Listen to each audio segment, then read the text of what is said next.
మరోవైపు Mahabubabad MLA Murali Naik cadre కు warning ఇచ్చారు. వర్గాలుగా విడిపోతే తీవ్ర ఇబ్బందులు పడతారని హెచ్చరించారు. తానెంత సౌమ్యంగా ఉంటానో అంత కఠినంగా ఉంటానన్నారు మురళీ నాయక్. కార్యకర్తలంతా తనతో ప్రేమగా ఉండాలన్నారు. గ్రామాల్లో గ్రూపులు కట్టి తనతో ఇబ్బందులు ఎదుర్కోవద్దన్నారు. కార్యకర్తలు తనతో ప్రేమగా ఉండాలని వెన్నుపోటు పడిస్తే ఊరుకునేది లేదని హెచ్చరించారు. మహబూబాబాద్ లో ఉన్నది ఒకటే వర్గమన్నారు మురళీ నాయక్.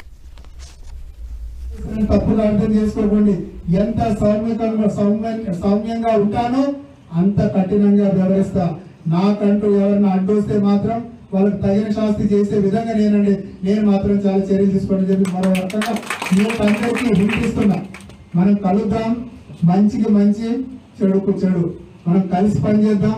గూడూరు మండలాన్ని నెంబర్ 1 మండలంగా మీ ఊర్లలో మీరు వర్గాలుగా గ్రూపులు చేసుకొని మీరు తీవ్ర ఇబ్బందులకు గురి కాకండి.